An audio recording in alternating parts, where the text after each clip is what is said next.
कल की शानदार तेजी के बाद आज भारतीय बाजारों में कमजोरी के साथ शुरुआत के हैं संकेत। लेकिन क्या जहां कमजोर खुलने के बाद खरीदारी के मौके हैं या फिर पोजीशन करनी है हल्की, क्या रहेगी ट्रेडिंग रेंज और कैसे आप बनाएं स्ट्रेटेजी, रहेगा इसी पर फोकस। स्वागत है आप सबका शेयर बाजार लाइव में। नमस्कार, मैं हूं अनिल सिंघवी। नमस्कार, मैं हूं दीपांशु भंडारी। एक्शन के लिए हो जाइए तैयार। कल तो अच्छी तेजी थी, आज थोड़ा सुस्ती का माहौल है, बट इसमें हमारे बाजार कैसे एक्ट करेंगे, कहां पर रखनी है आपको नजर, आइए जानते हैं अनिल जी के साथ। बताएं सर, आज के लिए ट्रिगर्स क्या कह रहे हैं? दीप, पिछले 2 दिनों से काफी लोग बोल रहे थे दीप छुट्टी पे है और बाजार तेज हो रहा है। हाँ, तो हाँ, आज दीप के आने के बाद 100 पॉइंट नीचे दिख रहा है। तो इसको ये मानिए कि दीप के आने के बाद आपको निचले लेवल पर खरीदारी का मौका मिल रहा है। थोड़ी लंबी कर लेता हूं मैं छुट्टी, कोई बात नहीं। तो इसलिए चलिए, आज हल्की फुल्की कमजोरी के संकेत भले ही है, लेकिन आपके लिए अच्छे मौके हैं। यही मौके आज हम ढूंढेंगे। तो देखिए, अमेरिकी बाजारों में ऊपरी स्तर से जबरदस्त मुनाफा वसूली आती हुई दिखी है और उम्मीद के विपरीत कमजोरी वाला सेशन रहा है। संकेत कमजोरी के आते दिख रहे हैं। हमारे लिए कच्चे तेल में उछाल से भी 105-106 डॉलर की तरफ बढ़ता हुआ नजर आ रहा है। और निफ्टी की आज 2 कंपनियां तो वायदा कारोबार की 4 कंपनियां, यानी नतीजों के लिहाज से आज थोड़ा बिजी डे है। तो ये ढेर सारे ट्रिगर्स हैं जिनके दम पर हम कल की तेजी के बाद आज करेंगे शुरुआत। बिल्कुल, तो ये है आपके लिए कुछ इंपॉर्टेंट ट्रिगर्स जहां पर आपको रखनी है नजर। एक्शन भी बाजार का आपको भरपूर आते हुए दिखने वाला है। थोड़ा एक बार ग्लोबल मूड माहौल ही चेक कर लेते हैं, क्योंकि मैं डेटा भी सारा देख रहा था। 2 दिनों से वैसे भी अच्छे ही रहे मूड में। ऊपर से इतना फिसल गया, कुछ ऐसा बड़ा ट्रिगर निकल कर नहीं आया। थोड़ा कच्चे तेल और डॉलर में भी एक्शन हो रहा है, जो समझाएं। हमारे लिए मिक्स है, मतलब ऐसा नहीं कि बहुत तेजी या बहुत मंदी के संकेत। तो देखिए, अच्छा क्या हुआ है अमेरिकी बाजारों में? अच्छा ये था कि डॉलर इंडेक्स आपका 107 के आसपास आ गया, 109.50 तक पहुंचने के बाद। तो डॉलर इंडेक्स का ठंडा होना कमोडिटीज और इक्विटीज के लिए एक अच्छा संकेत है, जो थोड़ा सा आप पॉजिटिव साइड पर देख सकते हैं। कमोडिटीज तो हम नहीं चाहते कि मजबूत हो, लेकिन हाँ, इक्विटीज मजबूत होती है डॉलर इंडेक्स के कमजोर होने पर, तो वो एक थोड़ा सा अच्छा संकेत है ही, इसमें कोई डाउट नहीं। दूसरी बात यह कि कमोवेश अमेरिकी बाजार रेंज के हायर एंड पर जाने के बाद और शुक्रवार को तेज दौड़ लगाने के बाद हल्के फुल्के थोड़े से कमजोर हुए हैं। उसमें कोई खराबी भी नहीं है। डाउ फ्यूचर्स आपके स्टेबल है। और दीप, जैसा कि हमारे लिए जो नेगेटिव साइड पर है वो सबसे बड़ा यही कि कच्चा तेल है फिर से 95 डॉलर से 105-106 डॉलर की रेंज में आता हुआ दिख रहा है, और ये चिंता की बात है। और रुपया, कल तो हम 80 के लेवल को बचा पाए, लेकिन आज लगता नहीं कि बच पाएगा। आज हो सकता है हम 80 के लेवल को तोड़ दें, अनलेस कि वहाँ पर बड़ा सप्लाई आता दिखे आरबीआई की तरफ से डॉलर्स की, तब तो एक अलग बात है। सो आई थिंक मिले जुले से संकेत है, कुछ अच्छे और कुछ खराब। गिरावट की वजह अमेरिकी बाजारों में जो रही वो ये कि कोई ऐसा बड़ा इकोनॉमिक रीजन नहीं है जिसकी वजह से अमेरिकी बाजार गिरे हों। रिजल्ट सीजन है, थोड़े नतीजों को लेकर थोड़े से अमेरिकी बाजार वेट एंड वॉच वाले मूड में है। तो मेरे ख्याल से हमारे लिए कोई ऐसा बड़ा तेजी या मंदी का संकेत अमेरिकी बाजारों से नहीं। दिक्कत एक ही है कि कल जब भारतीय बाजार बंद हुए तो 250-300 पॉइंट ऊपर थे डाउ फ्यूचर्स 3:30 बजे, उसके मुकाबले में आप नीचे बंद हुए हैं। सो आपको 350-400 पॉइंट की कमजोरी को एडजस्ट करना है डाउ के लिहाज से, और उसके ऊपर क्रूड की कमजोरी को एडजस्ट करना है। तो 2 फैक्टर थोड़े से हैं। लेकिन एक चीज जो इंटरेस्टिंग है दीप, जब आप छुट्टी पे गए उससे पहले भी शायद हम बात कर रहे थे कच्चे तेल को लेकर कि जब तक प्रेसिडेंट बाइडेन गल्फ के दौरे पर हैं वहां पर आपको कच्चा तेल नीचे ही मिलेगा। आप देखिए, उनकी यात्रा खत्म होते ही 10-12 डॉलर कूद गया।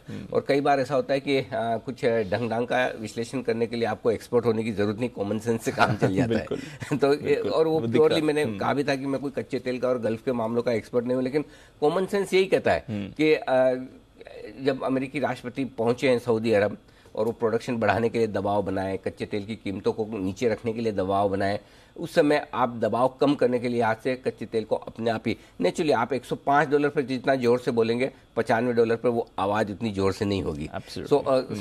तो गल्फ कंट्रीज ने अपना राजनीतिक या कूटनीतिक जो एक्शन था वो बखूबी कर लिया। Correct, right. सो ये सब है। अब लेट्स सी, अब वापस 100 मतलब 115-120 डॉलर की ऊपर की रेंज है। 110 डॉलर के ऊपर से चिंताएं शुरू होती है। 105 के नीचे हम ठीक है, 100 से 95 का नीचे का सपोर्ट लेवल है। इसी रेंज में कच्चा तेल आपके लिए ट्रेड करता हुआ दिखा है। यहाँ पर कच्चे तेल को लेकर एक और इंटरेस्टिंग चीज जो मैं कहना चाहता हूँ दीप, वो ये है कि हम लगातार ये कह रहे हैं कि 115-120 डॉलर पे तो मंदी करना है, 100 डॉलर के आसपास हम न्यूट्रल हैं बाजार पर, 70-80 डॉलर हो जाएगा तो हम पॉजिटिव हो जाएंगे। करेक्ट। लेकिन एक और इसमें चीज जो है, ये सिर्फ लेवल से काम नहीं चलेगा। इसमें एक और मैं कंडीशन जोड़ रहा हूँ, और वो बहुत इंटरेस्टिंग कंडीशन है जो आज सुबह मैं कच्चे तेल के बारे में सोच रहा था तो मेरे दिमाग में क्या कंडीशन है। हमें $70-80 का कच्चा तेल चाहिए तेजी करने के लिए, लेकिन $70-80 का कब तक? अगर 6 महीने बाद $80 हो तो क्या फायदा, 6 महीने बाद $70 हो तो क्या फायदा? हर एक महीने, हर एक हफ्ते आपका इंपोर्ट बिल बढ़ रहा है, आपके जो डॉलर रिजर्व है वो कम हो रहे हैं। बिल्कुल करेक्ट। तो भले आप 120 नहीं, अगर $100 के आसपास भी 4 महीने टिक जाए तब भी तो नेगेटिव है ना। करेक्ट। सो हमें $70-80 का चाहिए, जल्दी चाहिए, इंतजार करने का ज्यादा लंबा समय नहीं है। तो अगर समझो 4 महीने 6 महीने बाद $70-80 आ भी जाए तो उतना फायदा नहीं है। तब वो लेवल अपने आप ही एडजस्ट हो जाएगा कि $80 के नीचे तेजी करनी है या $50 के नीचे तेजी करनी है। सो आई थिंक $120 हम महीना भर भी नहीं झेल सकते, मार्केट की तेजी के लिहाज से। Yes sir. देश के लिहाज से नहीं है, हमारे रिजर्व तो यही है, ऐसा कोई दिक्कत नहीं है। लेकिन और मार्केट की न्यूट्रल होने के लिहाज से $100 का लेवल है, लेकिन ये $100 का लेवल 3 महीने रह गया तो भी मुश्किल है। सो हमें क्या चाहिए, कच्चे तेल के दाम नीचे आए और जल्दी आए तो तेजी करने का मन बने। राइट। नीचे आए लेकिन वक्त लगाए, धीमे धीमे नीचे आए, बार बार ऊपर हो जाए तो वो बहुत ज्यादा कंफर्ट नहीं देंगे। बिल्कुल। सो अल्टीमेटली आपको पैसा कितना देना है कच्चे तेल का, बिल कितना आया। आप गए रेस्टोरेंट में खाना खाया, आपने 2 घंटे में खाली एक ही कॉफी पी, टाइम पास किया धीरे धीरे, और कई बार आप जैसे यंगस्टर्स है जो एक ही कॉफी में 2 जने काम चला लेते हैं महीने कॉलेज डेज में स्पेशली। हाँ, घंटे 2 घंटे। तो इम्पोर्टेंट वो नहीं है कि आपने समय कितना, मतलब कितना बिल आया है, वो इम्पोर्टेंट है। समय कितना बिताया वो नहीं है। और बिल कितना आया। तो अल्टीमेटली अगर आपका बिल बढ़ रहा है कच्चे तेल को लेकर तो वो बिल भी चिंता की बात है। इसलिए हमें ये चाहिए कि कच्चे तेल के दाम एक बार नीचे आने के बाद बढ़े ना, और जितना जल्दी नीचे आए उतना जल्दी और उतनी ज्यादा तेजी करनी है। तो अब सब लोग जो तेजी करना चाहते हैं तो रोज प्रार्थना करें कि जल्दी से $70-80 कच्चा तेल आए तो हम 17,000 के दर्शन करें। 17,000 के दर्शन, 17,500-600 तो बनता है। अगर आपका 70-80 की रेंज में कच्चा तेल आ जाए तो 17,500 निफ्टी बनता है। यहाँ से बढ़िया तेजी बन सकती है। चलिए, वो तो एक होप है और आशा करते हैं कि जितनी जल्दी हो सके वो बाजार के लिए नहीं बट हमारे बिल के लिए भी। बट वैसे कल अच्छा एक्शन रहा। इनफैक्ट लास्ट 2 दिन से आप जब कह रहे थे बाजार बढ़िया मूड में रहे। 6 हफ्ते की ऊंचाई पर कल हम बंद हुए। बिल्कुल दीप, 16,220 का क्लोजिंग था आपका 7 जुलाई का, और 16,275 का 7 जुलाई का आपका हाई था, उसको आपने पार किया। राइट। यस। तो ऐसे में एक ब्रेकआउट तो आपका इंट्राडे और क्लोजिंग बेसिस पे हुआ है। राइट। बिल्कुल। अब कल मैं बहुत कॉन्फिडेंट भी था जी, ऑनेस्टली। 2:30 बजे जो डेटा दिखा मुझे बहुत ही गजब का डेटा था, और 2:30 बजे से 3 बजे तक हमने कहा कि आज 16,200 के नीचे किसी हालत में क्लोजिंग होगी नहीं, और 16,300 की तरफ जाने को तैयार, लगभग पहुंचा भी। बैंक निफ्टी के भी डेटा बहुत जबरदस्त बने थे। 16,200 के लेवल पर पुट और कॉल में हाईएस्ट ओपन इंटरेस्ट और उसके ऊपर आप ट्रेड कर रहे हो। बैंक निफ्टी में 35,000 के पुट और कॉल पर हाईएस्ट ओपन इंटरेस्ट और उसके ऊपर ट्रेड कर रहे हैं। सो वो बहुत बढ़िया डेटा बना और ऐसा लगा कि रेंज के ऊपर ब्रेकआउट देने को तैयार है। कल बहुत लंबे समय बाद मैंने प्रीएम्प्ट करने की कोशिश की कि रेंज का ब्रेकआउट हो जाएगा। यही मार्केट से सीख मिलती है। बिल्कुल। हमेशा मैं बोलता ही हूँ कि जब ट्रेडिंग रेंज के हाई रेंज पे आए तो बड़ा मुश्किल होता है ये सोचना विपरीत, नहीं सोच पाते। कल हम भी नहीं सोच पाए। बिल्कुल। आप देखिए आज मार्केट ने सिखा दिया कि आपने हड़बड़ी और जल्दबाजी की, 125 पर नीचे खुल रहा है। लेकिन इसके साथ ही एक कंडीशन मैंने दी थी और ये थी कि अगर आपको 16,150 के आसपास खुलता हुआ दिखेगा तो वहां खरीदना है। 16,050 पे और ऐड करना है। अगर आप 2 टुकड़ों में ऐड कर सकते हैं तो ही लेके जाइए। तो आज मेरा फिर से आपको क्लियर कट ये कहना है, अगर 16,150 16,050 की रेंज में निफ्टी आता है तो गैप डाउन होने दीजिए। जितने ज्यादा गैप से नीचे खुले उतना जल्दी और उतना ज्यादा खरीदना है। मौका मिलेगा, मौका दे रहा है मार्केट, तो दे रहा है, यूज करना है। हाँ, लेना है, फिर कोई दिक्कत नहीं है। मतलब 16,050 16,075 पे तो मुझे सोचना ही नहीं है लेने के बारे में, 100% लेना ही है। एग्रेसिव है 16,150 पे भी लेना है। अब रहा सवाल ब्रेकआउट का। जो ब्रेकआउट आपको चाहिए, ब्रेकआउट क्या चाहिए बेसिकली, आपको 16,300 के ऊपर निफ्टी निकलकर टिक जाए। 16,200 16,300 आपका कंजेशन जोन है। 16,300 के ऊपर निफ्टी टिक जाए निकलकर इंट्राडे और क्लोजिंग बेसिस पे तो आपका ब्रेकआउट हो जाएगा। बैंक निफ्टी पे 35,550 के ऊपर इंट्राडे और क्लोजिंग बेसिस पे निकल के टिक जाए, आपका ब्रेकआउट हो जाएगा। तो बैंक निफ्टी तो अपने ब्रेकआउट लेवल से कल काफी दूर था। राइट। लेकिन निफ्टी अपने इंट्राडे में और क्लोजिंग बेसिस में कल इंट्राडे में 16,300 के आसपास पहुंचे। सो आई थिंक थोड़ा सा एक आध दिन में आपको समझ में आएगा, क्योंकि कुछ फैक्टर्स हमारे अच्छे भी हो रहे हैं। लोकल फैक्टर्स में जैसे एफआईएस की बिकवाली का प्रेशर कम हो गया, इनफैक्ट हल्की फुल्की खरीदारी आ रही है। सो आई थिंक थोड़े फैक्टर्स आपके लिए पॉजिटिव भी हो रहे हैं। सो ऐसे आज की गिरावट से आप खुद सोचिए, आप तो 2 दिन नहीं थे, अदरवाइज जो लोग कल मार्केट में थे और आज 125 पॉइंट अगर निफ्टी नीचे खुलने का संकेत दे रहा तो किसी को पैनिक नहीं है। पैनिक नहीं है।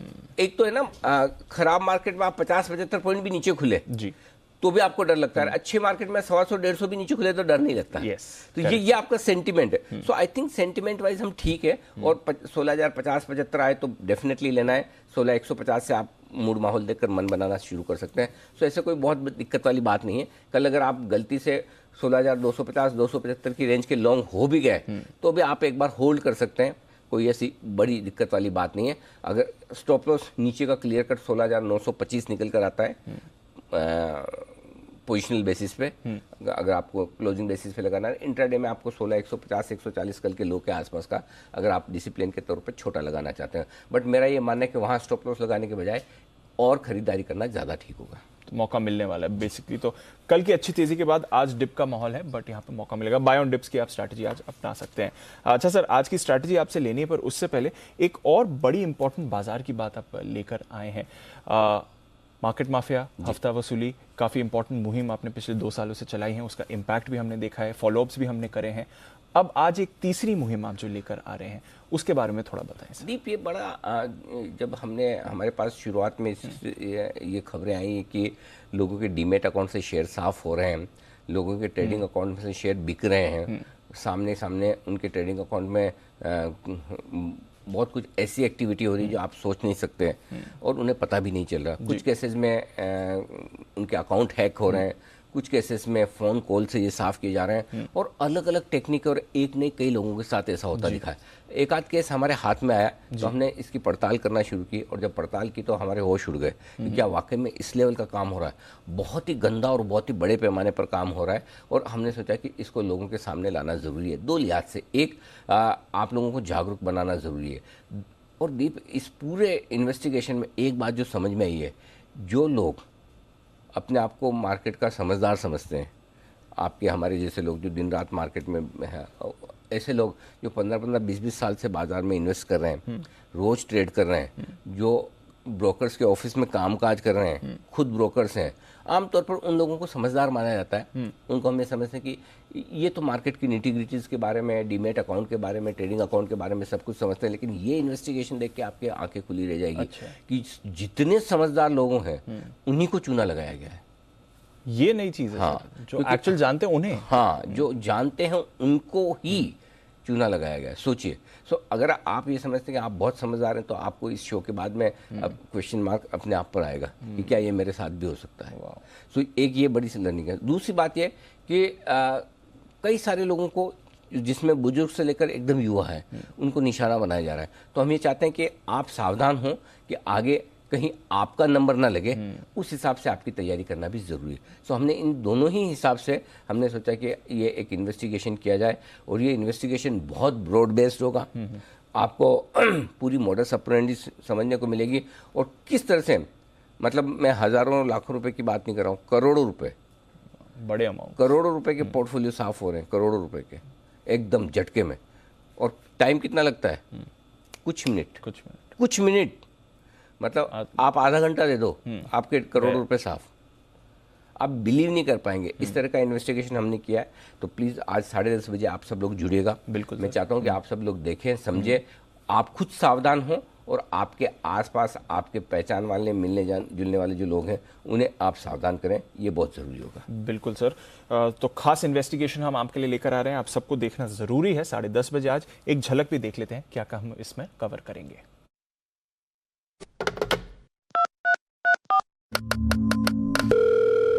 बस एक फोन कॉल और आपका डीमेट अकाउंट पूरा साफ। क्या कभी सोचा है आपने, आपका अपना ब्रोकर बनकर लूटने की साजिश? जी बिजनेस इन्वेस्टिगेशन देखिए, ऑपरेशन डीमेट डाका।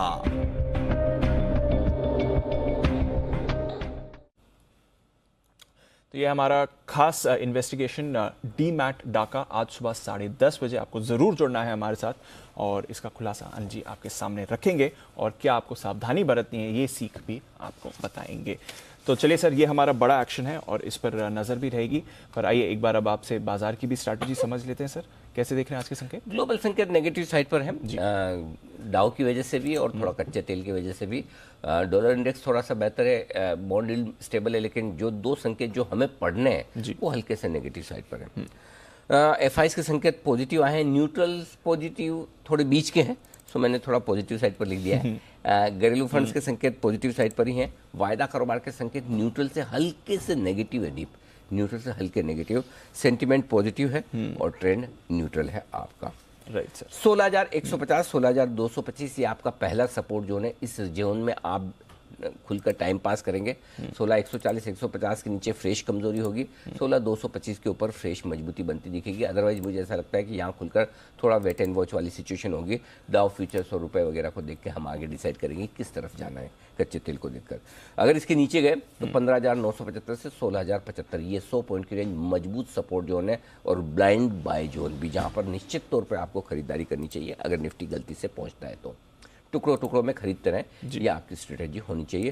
15,975 16,075 परफेक्ट बाय जोन है अगर मिले तो। ऊपर की तरफ 16,275 16,300 हल्की फुल्की रुकावट की रेंज, जो कल का हाई भी है, उसके पार निकलने पर 16,350 16,450 की रेंज में आपको प्रॉफिट बुकिंग आती दिखेगी। 350 पे आ सकती है, 425 450 पे आ सकती है, अलग अलग टुकड़ों में। बैंक निफ्टी 35,000 के ऊपर क्लोजिंग मिली है। 35,025 35,125 ये आपके लिए तुरंत सपोर्ट जोन है, इसके नीचे आसानी से नहीं जाना चाहिए। अगर गए तो फिर 34,675 34,825 वो रेंज है जहां बिना किसी के इन्विटेशन का इंतजार किए हुए चुपचाप शांति से आराम से 3 टुकड़ों में खरीद लीजिए, जो 825 750 और 675 के रेंज में होगा। पक्का ले लेना है, 100% ले लेना है, सोचने की बात ही नहीं है। ऊपर की तरफ 35,425 35,550 ये हल्की फुल्की रुकावट की जगह है। इसको पार करेंगे तो फ्रेश खरीदारी और जो ब्रेकआउट की बात हम कर रहे हैं वो 35,550 के ऊपर मिलेगा बैंक निफ्टी पर। तब आपके लिए 35,625 और 35,825 बेसिकली 36,000 तक का रास्ता खुलता है। दीप इस रनअप में जब हम 35,550 के ऊपर ब्रेकआउट देंगे तो कहीं कहीं 36,100 के आसपास जाकर बाजार टॉप बनाने की कोशिश करेगा, तो वहां से 500 पॉइंट की जगह और खुलेगी 35,550 के ऊपर। ठीक है सर। भले एक दिन में ना आए लेकिन वहां तक का रास्ता खुलने की संभावनाएं आपके लिए बनेगी। ठीक है, तो ये है आपके लिए बैंक निफ्टी की ऊपर की रेंज। ठीक है सर, तो यह है बड़ी रेंज और बड़े लेवल्स आज के लिए। सपोर्ट और रेजिस्टेंस सर आज कहाँ पर है? 16,275 के आसपास आप बंद हुए और पहला आपका सपोर्ट लेवल जो बनेगा 16,225 16,150 16,075 3 विजिबल लेवल है। इसके नीचे के लेवल संभावना कम है, नोट करके रखें। 16,050 16,025 और 15,975 बहुत हो गया तो 15,925 जिसकी मुझे जरूरत नहीं समझ आई तो लिखा नहीं। ठीक है, ऊपर की तरफ 16,275 जहां आप बंद हुए, पहला रुकावट का लेवल वही है और उसके बाद है 16,300। ये दो लेवल्स विजिबल है हायर साइड पर। इसके बाद 16,350 425 450 और 525 तक का रास्ता खुलता है, जिसकी संभावना कम है। 425 तक की विजिबिलिटी बनती है अगर आप 16,300 पार करके टिक जाते हैं तो। बैंक निफ्टी 35,350 के आसपास आप बंद हुए हैं तो पहला सपोर्ट आपका 35,250 फिर 35,125 और 35,025 ये 3 विजिबल है। इसके नीचे की संभावना कम है लेकिन नोट करके रखें। 34,925 34,825 मीडियम लेवल है। 34,750 और 34,675 परफेक्ट बाय लेवल आगे बड़े सपोर्ट के तौर पर। ऊपर कितना जा सकते हैं? 35,425 35,475 और 35,550 ये 3 विजिबल लेवल्स है। इसके ऊपर की संभावना कम है, नोट करके रख लें। 35,625 35,750 825 और 950 तक के लेवल्स ऊपर की तरफ अगर पार करते हैं तो बैंक निफ्टी पर आने की संभावना। ठीक है सर, चलिए इंपॉर्टेंट लेवल्स और दिन के सपोर्ट रेजिस्टेंसेस। अच्छा सर, कल के बाउंस बैक के बाद अब एफआईएस की पोजीशनिंग और पीसीआर, वैसे एफआईएस की पोजीशनिंग तो अभी भी ठीक ही लग रही है सर, कुछ ज़्यादा तो चेंज है नहीं? अच्छी बात ये है कि थोड़ी बहुत शॉर्ट कवरिंग होने के बाद और बाजार 2 दिन बढ़ने के बावजूद कोई बहुत ज़्यादा आप एफआईएस इंडेक्स लॉन्ग पोजीशन बनेंगे 18% बहुत कम है, बहुत कम तो मतलब अभी भी बहुत जगह है इंडेक्स में खरीदारी करने की। पहली चीज़ पुट कॉल रेशियो थोड़ा सा बढ़कर आया 1.36 पर, थोड़ा हायर साइड पर, इसीलिए मैंने आज कहा कि वायदा कारोबार के सके न्यूट्रल से हल्के नेगेटिव है तो थोड़े से हायर साइड पे और गैप से खुलने के बाद थोड़ा हल्का हो ही जाएगा। कल जो थोड़े से कमजोर लॉन्ग्स होंगे जिन्होंने कल आखिरी मिनटों में लॉन्ग पोजीशन बनाई और जिनको स्टॉप लॉस 15 140 150 ही 16 140 150 ही रखना है, वो थोड़े से कट जाएंगे और कटने के बाद आपका पुट कॉल रेशियो थोड़ा 1 के आसपास 1.5 के आसपास आ जाएगा तो आप कंफर्टेबल हो जाएंगे। विक्स लगातार घट रहा है और ऐसे में ऑप्शन बेचना बहुत ज़्यादा फायदेमंद इस वक्त दिख नहीं रहा है। शायद ऑप्शन बायर्स पिछले 3-4 दिनों से एंजॉय कर रहे हैं, आज देखते हैं क्या होता है। ठीक है सर, बताएं फिर मौजूदा पोजीशंस क्या करना है। 16,125 ये आपके लिए इंट्राडे के लिए स्टॉप लॉस अगर छोटा लगाना है तो, और बड़ा लगाना है तो 15,925 आपकी श्रद्धा पर है, आप कितना दूर लगाना चाहते हैं। 16,000 लगा सकते हैं, 16,125 लगा सकते हैं, 15,925 तीन ऑप्शन है। मेरे हिसाब से इंट्राडे के लिए अगर आप छोटा स्टॉप लॉस रखना चाहते हैं 16,125 होगा, लेकिन क्लोजिंग बेसिस पे 15,925 ही रहना चाहिए। जब तक 15,925 के नीचे बंद ना हो तब तक आपके लिए तेजी का ट्रेंड इंटैक्ट है और आप खरीदारी में बने रहें, वो ज़्यादा बढ़िया होगा। बैंक निफ्टी अब 35,000 के नीचे जाएं दिन के दौरान तो ही आप अपना स्टॉप लॉस ट्रिगर करें, 35,000 के ऊपर हैं तब तक कोई दिक्कत की बात है नहीं। क्लोजिंग बेसिस पे स्टॉप लॉस बहुत दूर है 34,650, मेरे पास कोई ऑप्शन है नहीं दीप में, क्या करूं। कल आप 35,350 पे बंद हुए, एक दिन पहले 34,675 पे बंद हुए, तो एक दिन पहले का लो लेवल तो रखूं, जिनको छोटा रखना है वो 35,000 का क्लोजिंग बेसिस पर भी रख सकते हैं। अगर आपको रिस्क कम रखनी है तो वो आपके ऊपर है, आपको क्या रखना है। ठीक है सर, नई पोजीशन में निफ्टी खरीदना है और शॉर्ट रहेगा, शॉर्ट के स्टॉप लॉस, हाँ वही है 16,300 इंट्राडे और क्लोजिंग बेसिस पर एक ही स्टॉप लॉस है। 16,300 के पार निकल कर टिक जाए तो भी काट लीजिए, बंद हो तब तो 100% काटने की पूछने की बात ही नहीं है।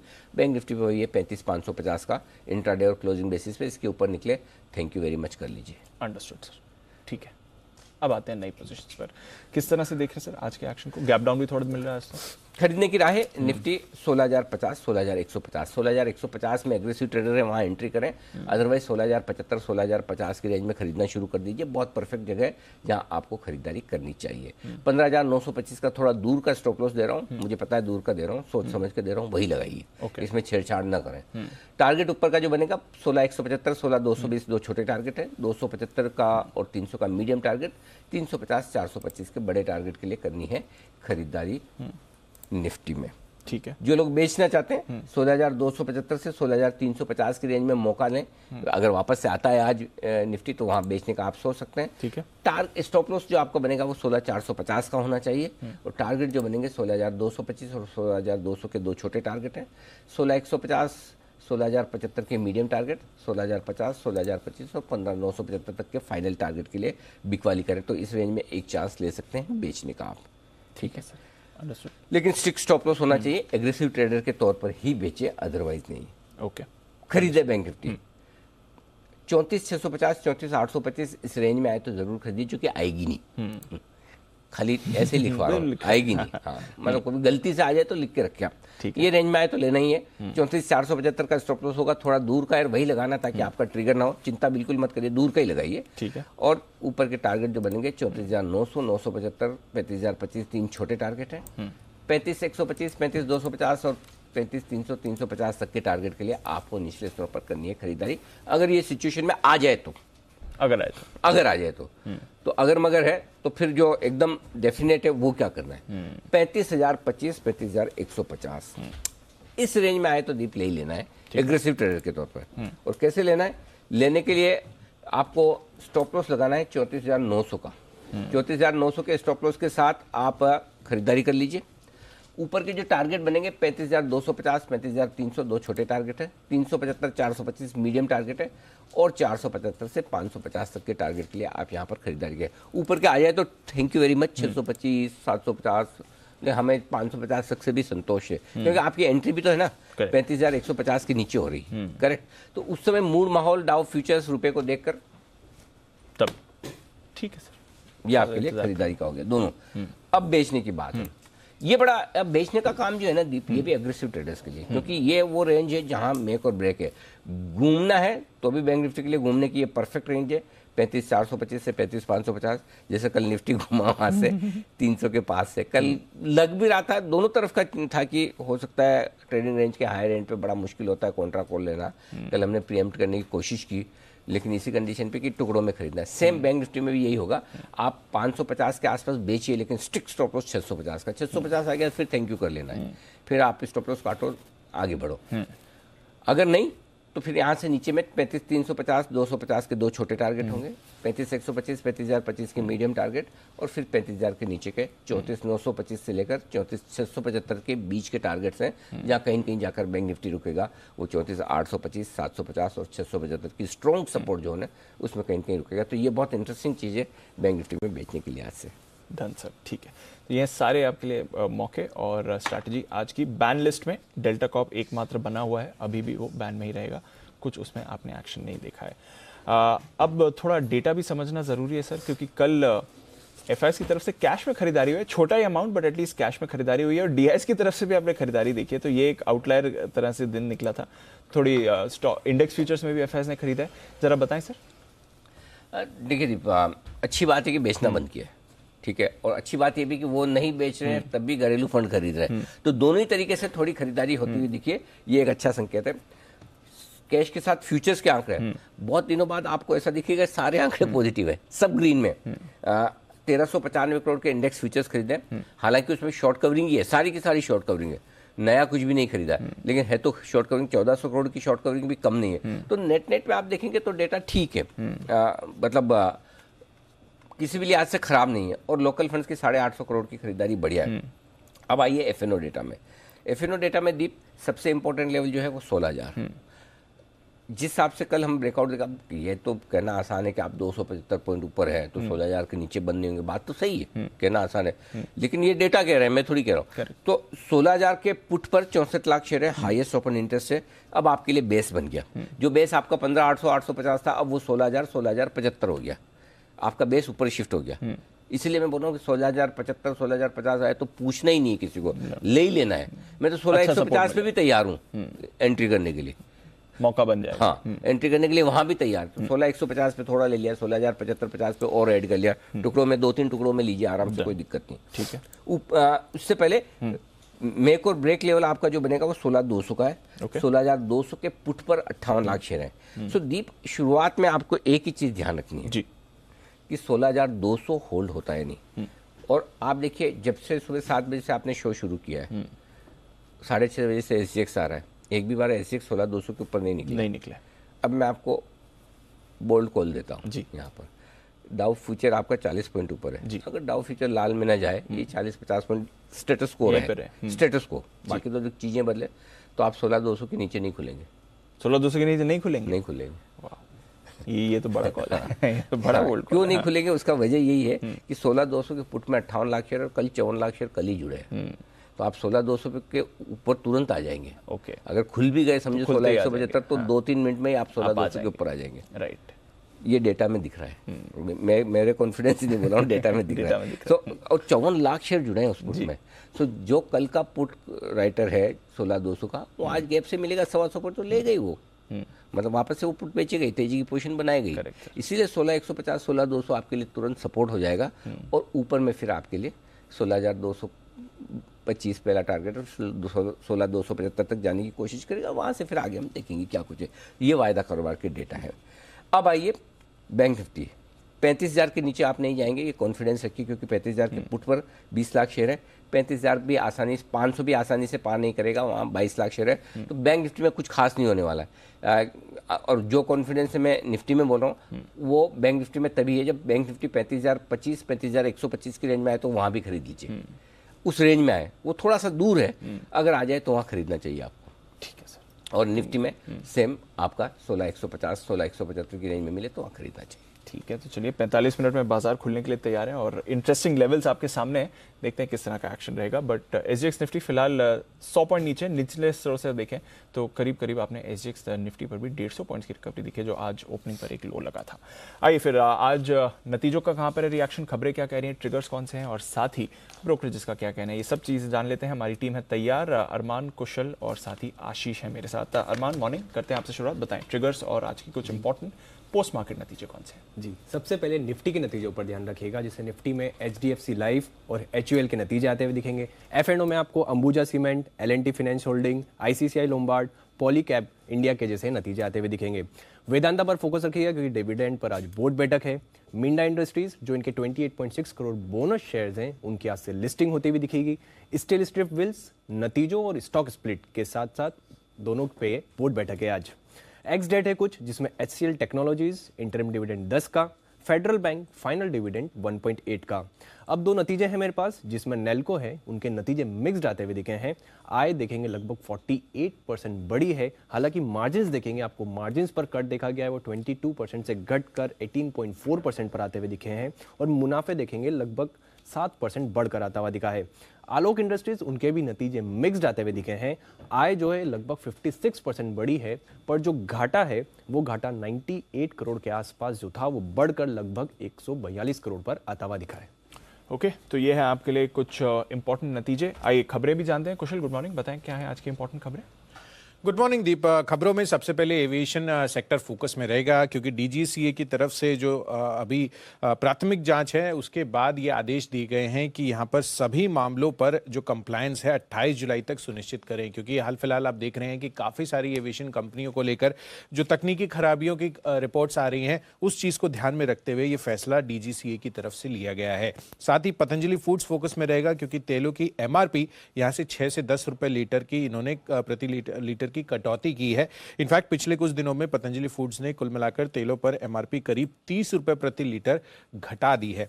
साथ साथ सूर्य रोशनी पर भी फोकस किए, लगभग 91 करोड़ रुपए का इनको ऑर्डर मिलता हुआ दिखा है गैस पाइप सप्लाई करने के लिए, तो डेफिनेटली इनके लिए एक पॉजिटिव खबर है। पराग मिल्क फूड्स यहां पर फोकस रखे, 113 करोड़ तक के प्रेफरेंशियल शेयर जारी करने को मंजूरी दे दी है बोर्ड ने और यहां पर प्रेफरेंशियल बेसिस पर निवेशक को इक्विटी शेयर और साथ ही प्रमोटर्स को वारंट शेयर जारी किए जाएंगे और ये जो जारी होंगे शेयर और वारंट्स वो 93.75 रुपीस पर शेयर के भाव पर जारी किए जाएंगे।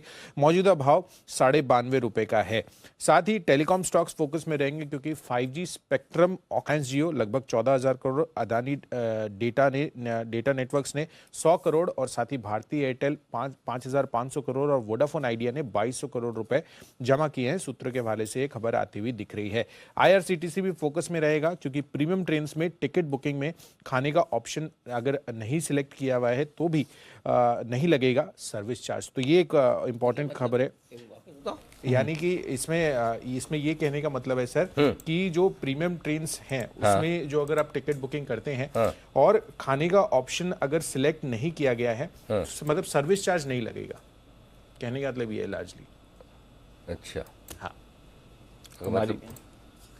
मतलब अगर आप वहां से कुछ भी ऑर्डर कर रहे हैं खाने का तो उस पे सर्विस चार्ज नहीं लगेगा। अच्छा, मतलब जो पहले ये लग रहा था कि IRCTC भी सर्विस चार्ज लगाएगा, लगा रहा है, ये लगा रहा था तो नहीं लगेगा, वो नहीं लगेगा। तो IRCTC कमाई कम हो गई ना। हाँ, सो इम्पोर्टेंट चीजें हैं जो पानी चाय वगैरह जो भी इधर मिलती हैं उसकी वो सामान्य कीमत पर ही होंगी, तो उस पर सर्विस चार्ज नहीं लगेगा। तो पहले तो लगा रहे थे सर्विस चार्ज, जरा चेक करो ये, इसको पहले लगा रहे थे, पहले लगा रहे थे सर, कुछ रिपोर्ट्स भी आई हैं ऐसी लगा रहे थे कि अच्छे खासे सर्विस चार्ज ये तो IRCTC की कमाई का नुकसान हो गया। बट वो पैसे दाम बढ़ा देंगे। वो बढ़ाए वो तो दूसरी हाँ, चीज़ वो है, बट हाँ इस तरह से नहीं ले पाएंगे और हमारी मुहिम का यह असर। सर्विस चार्ज हम तो इसीलिए चाहते ये हैं, बड़ी चीज है सर। हाँ इंटरेस्टिंग, इसीलिए मैंने कहा कि हाईलाइट होना चाहिए, आप हल्के से निकल गए बोल के। नहीं सर, तो IRCTC के लिए इंपॉर्टेंट डेवलपमेंट होती हुई दिख रही है, तो यहाँ पर फोकस रखिए। साथ ही एक और इंपॉर्टेंट डेवलपमेंट है यहाँ पर एक्सचेंजेस, डिपॉजिटरीज, ब्रोकरेजेस, AMCs के लिए, क्योंकि यहाँ पर 18 जुलाई से यानी कि कल से सेबी की सभी सर्विसेज पर ये 18% GST लागू करने वाले हैं, जिसमें एक्सचेंजेस, डिपॉजिटरीज और जितने भी मार्केट इंफ्रास्ट्रक्चर इंस्टीट्यूशंस हैं उनको सेबी जो सर्विसेज देती है 18% GST देना होगा। ये नए खर्चे बढ़ गए, ये नए खर्चे बढ़ गए, तो इस पर भी रखिए नजर। कुछ इंपॉर्टेंट खबरें हैं, कुछ इंपॉर्टेंट डेवलपमेंट्स आए हैं पिछले 24 घंटों में, जहां पर आपको रखनी है नजर। आइए फिर ब्रोकरेज ने भी काफी काम करा है और कई सारी रिपोर्ट्स भी हैं आज, आइए जानते हैं इनके बारे में FIR में।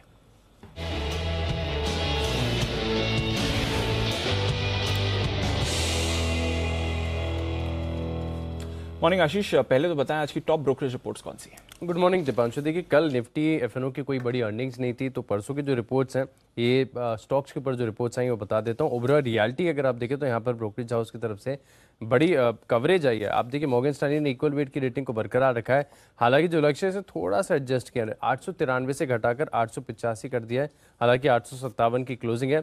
UBS ने भी देखे तो बिकवाली किराए को बरकरार रखा है 750 रुपये के लक्ष्य के लिए। वहीं JP मॉर्गन ने न्यूट्रल की रेटिंग को बरकरार रखा है, 900 से लक्ष्य को बढ़ाकर 950 कर दिया है। टारगेट वाइज देखें तो थोड़ा बहुत चेंजेस है यहाँ पर, लेकिन कमेंट्री ठीक ठाक ही सबकी नजर आ रही है। सब कह रहे हैं कि जो Q1 का प्रदर्शन है काफी बढ़िया है, डिमांड बरकरार देखने को मिल रही है, डेट कम हो रहा है तो बैलेंस शीट मजबूत हो रही है, साथ में इनका जो वर्ली का प्रोजेक्ट है यहाँ पर बढ़िया ट्रैक्शन आपको देखने को मिलेगा। इसके अलावा अगर आप देखें तो जिंदल स्टील एंड पावर यहाँ पर मैक्वायरी की तरफ से आ गया है डाउनग्रेड। पहले आउट परफॉर्म की रेटिंग दिया करते थे, अब न्यूट्रल की राय दे रहे हैं, और जो लक्ष्य भी देखें तो काफी हद तक काट दिया है, 537 से घटाकर 381 कर दिया है। वैसे करंट मार्केट प्राइस से ऊंचा लक्ष्य है क्योंकि स्टॉक लुढ़ककर 352 के करीब आ गया है। इसके अलावा JSW एनर्जी यहाँ पर भी खास नजर रखिएगा क्योंकि जेफरीज ने कवरेज की शुरुआत की है खरीदारी के राय के साथ। 234 रुपए की क्लोजिंग है। जेफरीज जो लक्ष्य दे रहे हैं वो 310 रुपए का है, तो यहाँ पर आपको नजर रखनी चाहिए। वोल्टास पर नजर रखिएगा, सिटी की तरफ से रिपोर्ट आई है, खरीदारी किराए को बरकरार रखा है 1035 रुपए के लक्ष्य के लिए। कल स्टॉक में 3-4% का बड़ा मूव भी देखने को मिला था। 1225 रुपए का लक्ष्य दे रहे हैं और ये मान रहे कि रेसिडेंशियल ग्रोथ जो है एसी सेगमेंट में काफी बढ़िया देखने को मिल सकती है और भारत में ग्रोथ का हेडरूम में इन्हें काफी बढ़िया नजर आ रहा है, जिसके चलते कन्विक्शन इस स्टॉक के ऊपर पूरा बना हुआ है। प्रेस्टीज एस्टेट्स यहाँ पर देखिए अंत में मॉर्गन स्टैनली की तरफ से रिपोर्ट आई है, ओवरवेट की रेटिंग को बरकरार रखा है 612 के लक्ष्य के लिए। ओके, तो ये तो कुछ इंपॉर्टेंट ब्रोकरेज रिपोर्ट्स हैं आज की, बट आशीष और भी रिपोर्ट्स हैं आपके पास, उनके बारे में बताएं। रिपोर्ट्स ढेर सारी हैं। सबसे पहले देखिए फार्मा पर पूरा नजर रखनी पड़ेगी क्योंकि दो ब्रोकरेज हाउस ऐसे हैं जेफरीज और HSBC जिन्होंने काफी एक्सटेंसिव कवरेज यहाँ पर की है और लगभग जितने भी फार्मा और हेल्थ के रिलेटेड स्टॉक्स हैं सब में अपने टारगेट प्राइस को रिवाइज किया। एक एक करके सभी आपके सामने रखता हूँ। सन फार्मा पर देखें तो जेफरीज खरीदारी की राय को बरकरार रखे हुए हैं, लक्ष्य इन्होंने 910 से बढ़ाकर 1020 रुपए कर दिया। डॉक्टर रेड्डीज पर जेफरीज ने खरीदारी किराए को बरकरार रखा है, लक्ष्य 5036 से बढ़ाकर 5245 कर दिया है, 4466 की क्लोजिंग है। सिप्ला पर भी देखें तो HSBC ने खरीदारी किराए को बरकरार रखा है, लक्ष्य 1150 से बढ़ाकर 1180 कर दिया है। लुपिन पर भी देखें तो जो जेफरीज हैं इन्होंने अंडर परफॉर्म की रेटिंग को तो बरकरार रखा, लेकिन लक्ष्य यहाँ पर काटा है 545 से घटाकर 543। मामूली एडजस्टमेंट है, लेकिन HSBC बुलिश है क्योंकि होल्ड के राय दे रहा लक्ष्य 715 से बढ़ाकर 725 कर दिया है और 645 की क्लोजिंग है। डॉक्टर डिविस लैब पर भी देखें तो जेफरीज ने अंडर परफॉर्म की रेटिंग को बरकरार रखा है, टारगेट कट किया है, लेकिन HSBC ने खरीदारी की राय दी है और लक्ष्य यहाँ पर बढ़ाया है। अपोलो हॉस्पिटल सिमिलर केस है, अगर आप देखें तो दोनों ही ब्रोकरेज हाउस यानी जेफरीज और HSBC ने टारगेट प्राइस रेस किए हैं। टोरेंट फार्मा पर भी देखें तो जेफरीज होल्ड की राय दे रहे हैं और HSBC ने भी होल्ड की राय दी है, लेकिन जो लक्ष्य 1530 से बढ़ाकर 1575 कर दिया है। अल्केम लैब्स पर भी देखें तो HSBC ने खरीदारी किराए को बरकरार रखा है, 3250 की क्लोजिंग है, 3800 से लक्ष्य को बढ़ाकर सीधे 4000 कर दिया है। जी पिछले हफ्ते ही हम सारे फार्मा स्टॉक्स पर बुलिश हुए, आज देख लीजिए सारी रिपोर्ट्स में अपग्रेड है। ऐसा पिछली बार कब हुआ था कि किसी सेक्टर के सारे स्टॉक्स को अपग्रेड करने की कोशिश करें, तो अपग्रेड आने शुरू हो गए, फिर नजर रखिए इस पर। देखिए अब देखिए इंटरेस्टिंग होगा। आइए बढ़ते आगे, मुलाकात करने का वक्त है, पिक ऑफ द डे लेंगे हमारे सभी एक्सपर्ट से।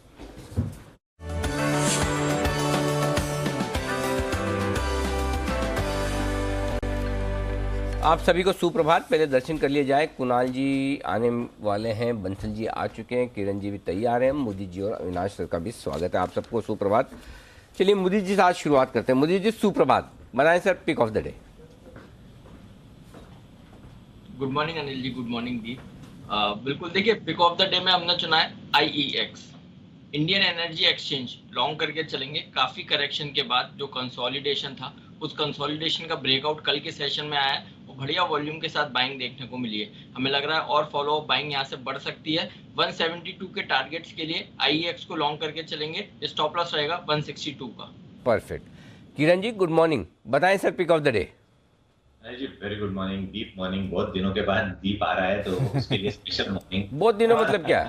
बहुत दिनों मतलब क्या? कितना दिन? एक हफ्ता शायद नहीं थे दीप। बताओ हफ्ते भर। हाँ जी, हाँ पिछले हफ्ते नहीं आया था फ्राइडे को, इस हफ्ते वापस आया तो एक हफ्ता हो गया। वो टाइम तो चेंज। हाँ वो ऐसा होता था, हम बचपन में स्कूल में ऐसे ही करते थे। मैं पूरे एक साल सोया, बोले 31 दिसंबर को रात को सोया था, 1 जनवरी मतलब पिछले साल में 21 में सोया, 22 में उठा, वैसे ही एक हफ्ता हुआ।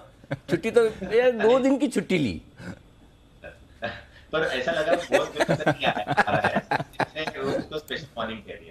अच्छा भाई 2 दिन की छुट्टी लेने में लोग है ना सब अंदाजा लगाने लगते हैं। शुरू कि कहाँ गए, क्यों गए, क्या हो गया, मतलब सारे अंदाजे, शादी से लेके जॉब छोड़ने तक के सब सारे वाले लगते हैं। अरे भाई लाइफ में ऑफिस के अलावा भी कोई चीजें होती है, कोई भी जाए। अच्छा मतलब खाली दीप का नहीं, बंसल जी 2-4 दिन नहीं आए, किरण जी नहीं आए, मैं कहीं 2 दिन छुट्टी पे चले गया, हम भी आप जैसे नॉर्मल इंसान है, फैमिली है, दोस्त लोग हैं, सोशल ऑब्लिगेशंस भी होते हैं, घूमने फिरने का भी मन होता है, तो छुट्टियां ली जाएगी। लेकिन आपकी बात सुन के अच्छा ये लगा किरण जी कि आपने बहुत मिस किया, तो बढ़िया, बताएं sir. Anil ji, cash stock का रिकमेंडेशन है, जुबिलेंट इंग्रेविया बाय करने की सलाह है। देखिए अनिल जी, इसमें बहुत अच्छे बेस बिल्डिंग फॉर्मेशन के बाद एक फॉलिंग ट्रेंड लाइन का ट्रेंड रिवर्सल प्राइस पैटर्न का ब्रेकआउट और डिलीवरी बेस्ड बाइंग कल के सत्र में देखने को मिला। मुझे लगता है कि फॉलो अप बाइंग इसमें देखने को मिल जाएगा। 510 का सेफ स्टॉप लॉस रहेगा। आज शायद मार्केट नीचे खुलेगा तो 520 के आसपास अगर मिलता है तो एग्रेसिव होकर बाय करके चलना चाहिए। 510 का स्टॉप लॉस लगाना चाहिए और आज के लिए 545 550 के लेवल देखने को मिल जाने चाहिए। ओके, तो ये है जुबिलेंट इंग्रेविया, इस स्टॉक में करें खरीदारी, कैश मार्केट का स्टॉक। बंसल जी सुप्रभात। कल तो वैसे आपने बहुत ज़्यादा काम किया था, स्पेशली क्लोजिंग वाले शो में पिक ऑफ द डे दे दिया था ऑलरेडी, उसी को मान लें कि नया देंगे? सुप्रभात अनिल जी, सुप्रभात दीपांशु। देखिए अनिल जी, वो तो अब हम मानते नहीं है। रीजन क्या है कि अगर वो माने तो फिर आप ये मानते हो कि मैंने काम नहीं करा। और देखिए अनिल जी, दीप भी आए हैं और देखिए सबने अनिल जी दीप को मिस करा है, बट सबसे ज्यादा मिस अनिल जी दीप को मैंने करा है। अच्छा। क्योंकि मैं एक पिक ऑफ द डे नहीं 2 पिक ऑफ द डे लाया हूँ और एक पिक ऑफ द डे दीप, जो भी दीप को इनमें से पसंद है वो दीप को डेडिकेटेड है। हाँ। तो देखिए दीप, सबसे दिल से मैंने मिस करा है जो 2 पिक ऑफ द डे लेके आया है। बाकी सब तो ऊपर ऊपर से बोल रहे हैं। तो मेरा अनिल जी जो पहला पिक ऑफ द डे है वो है can fin home. Can fin home पर खरीदारी की राय है। इसको कल मैंने और कुणाल जी ने पहला हमारा चार्ट कॉर्नर भी था और अच्छे से उसके बाद बंद हुआ, और जब ये कॉल दिया था तो बोला था कि buy with cool mind and relax mind. तो कैन फिन होम में खरीदारी की राय है। 487 487 का स्टॉप लॉस है, 533 का टारगेट है। और दूसरा जो मेरा पिक ऑफ द डे है वो है अल्ट्राटेक सीमेंट। मार्केट की वीकनेस में अगर ये स्टॉक कल की क्लोजिंग से 50-70 रुपए नीचे मिल जाए तो आंखें बंद करके लीजिए। ब्लाइंड बाय है 5800, 5800 का स्टॉप लॉस है, 6397, 6400 से 3 रुपए कम 6397 का टारगेट है। 3 रुपए कम क्यों?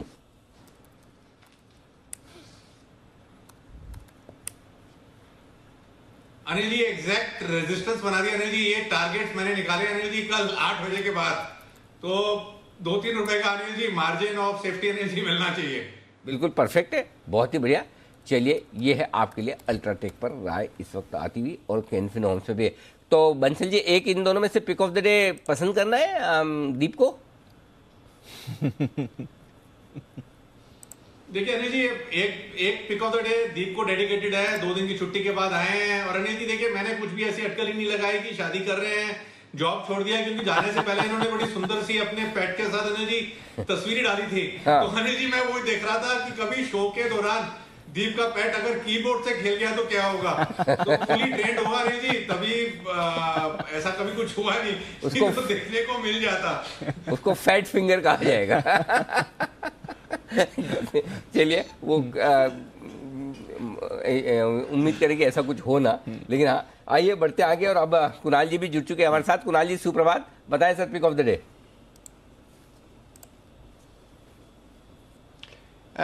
सुप्रभात अनिल जी, और सुप्रभात अनिल जी। विशेष रूप से आज दीप को, अनिल जी दीप का तो जम के स्वागत हो रहा है, तो अनिल जी मेरी ओर से भी स्वागत स्वीकार करें दीप।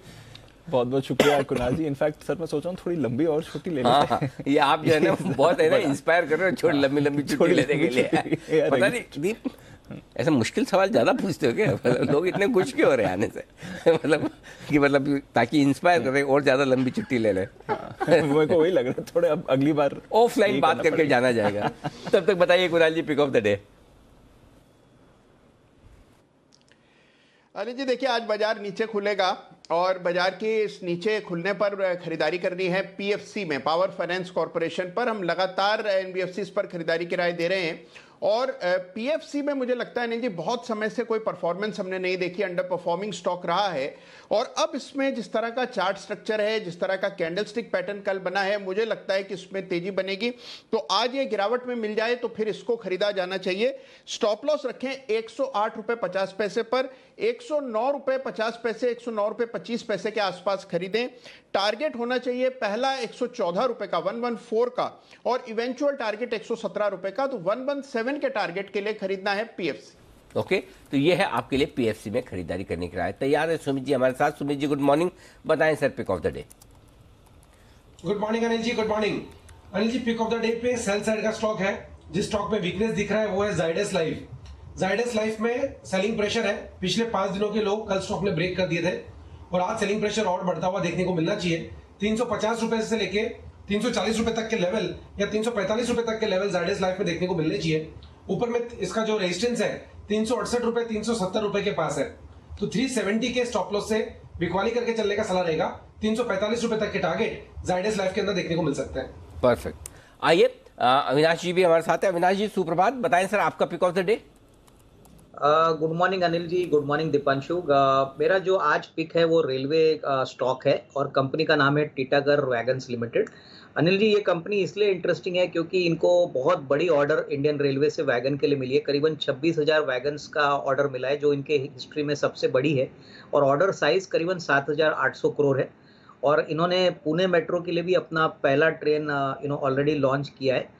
टोटल ऑर्डर बुक अगर देखें तो कंपनी के हिस्ट्री में सबसे बड़ी ऑर्डर है, करीबन 10,675 करोड़ का ऑर्डर है और मैनेजमेंट बहुत कॉन्फिडेंट है कि आने वाले 3 से 6 महीने में ये ऑर्डर बुक और भी बढ़ेगी।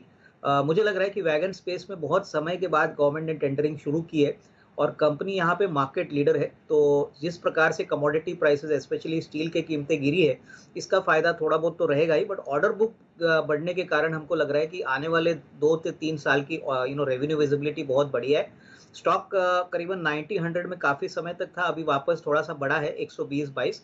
हमको लग रहा है कि जिनको लंबी अवधि के लिए करीबन 8 से 12 महीने के लिए अगर निवेश करना है तो अच्छा विकल्प हो सकता है। करीबन 12 to 15 मंथ्स का टारगेट प्राइस हमारा 200 रुपया रहेगा क्योंकि ऑपरेटिंग लेवरेज और कैपेसिटी दोनों इनके फेवर में है। दूसरी कंपनी जो हमको पसंद है लुब्रिकेंट स्पेस में गल्फ ऑयल लुब्रिकेंट्स है। कंपनी के मैनेजमेंट ने बहुत कॉन्फिडेंटली कहा है कि Q1 में FY23 में भी वॉल्यूम ग्रोथ काफ़ी स्ट्रांग रहेगा और जिस प्रकार की सॉफ्टनेस हमको क्रूड ऑयल के प्राइसेस में दिख रही है, प्लस जिस प्रकार से इनका ज्योग्राफिकल कवरेज है both auto as well as non auto segment में, हमको लग रहा है कि इस साल करीबन 50 रुपए की अर्निंग आएगी। तो वैल्यूएशंस अभी भी इन्वेस्टर्स के फेवर में। हमको लग रहा है कि साल भर का नजरिया अगर कोई लेता है तो करीबन 525-550 का टारगेट प्राइस पॉसिबल है। तो ये दोनों स्टॉक्स मेरी तरफ से। ओके, तो ये है आपके लिए गल्फ ऑयल लुब्रिकेंट 550 के टारगेट के लिए करनी है खरीदारी और साथ ही साथ टीटागढ़ वैगन्स 200 रुपए के टारगेट के लिए करनी है खरीदारी।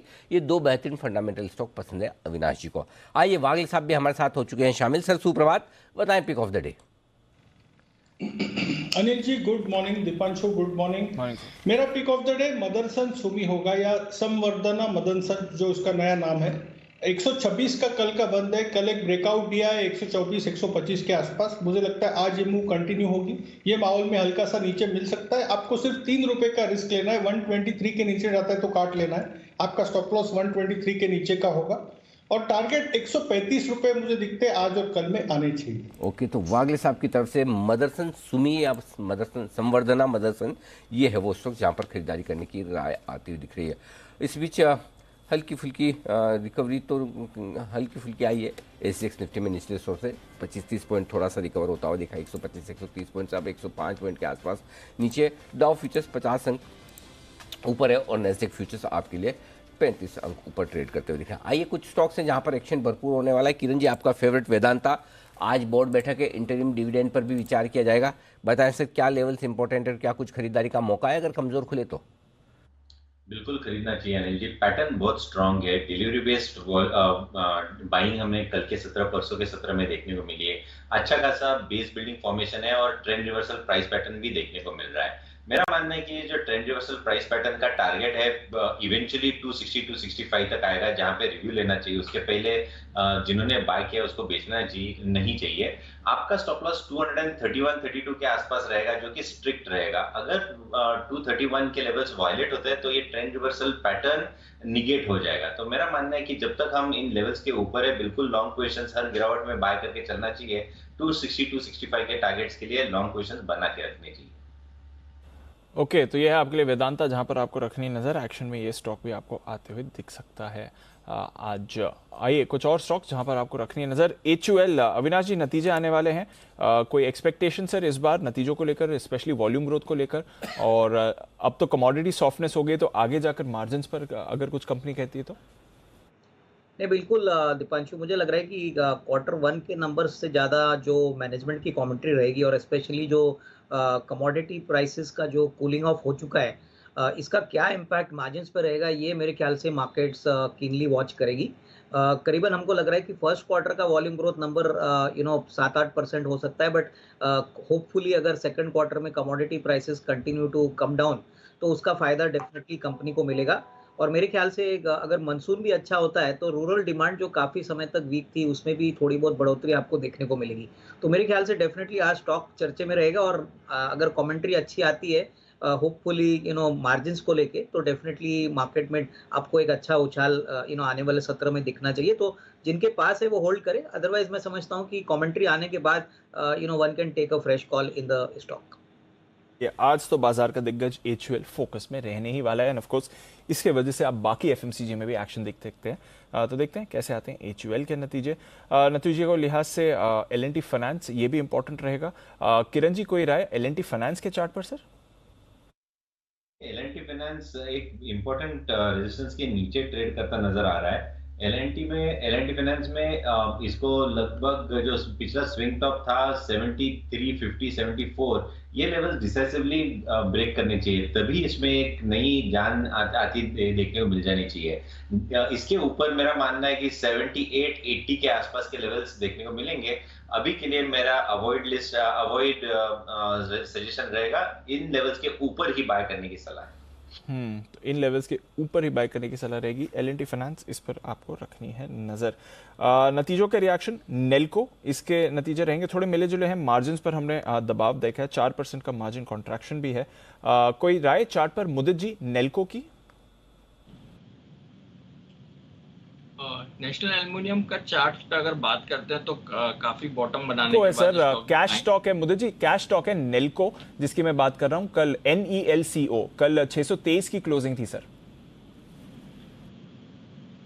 देखिए दीप, स्टॉक पे बात करें तो एक साइड रेंज में ये काउंटर ट्रेड हो रहा है और चार्ट्स पे जब तक 665 के ऊपर नहीं निकलेगा तब तक कोई बाय करने की सलाह नहीं दे रहे हैं। अगर किसी के पास पोजीशन है 600 के स्टॉप लॉस के साथ पोजीशन को होल्ड कर सकते हैं। अगर 600 का भी कहीं ब्रेकडाउन आएगा, ये काउंटर 540 तक की करेक्शन दिखाएगा। 660 के ऊपर बाय करेंगे, पोजीशन है यहाँ पर होल्ड करके चल सकते हैं 600 के स्टॉप लॉस के साथ।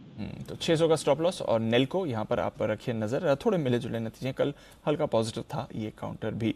पॉलीकैब, कुणाल जी जरा इसका चार्ट देखें सर, नतीजे आज इसके भी आने वाले हैं, क्या है एक्सपेक्टेशन?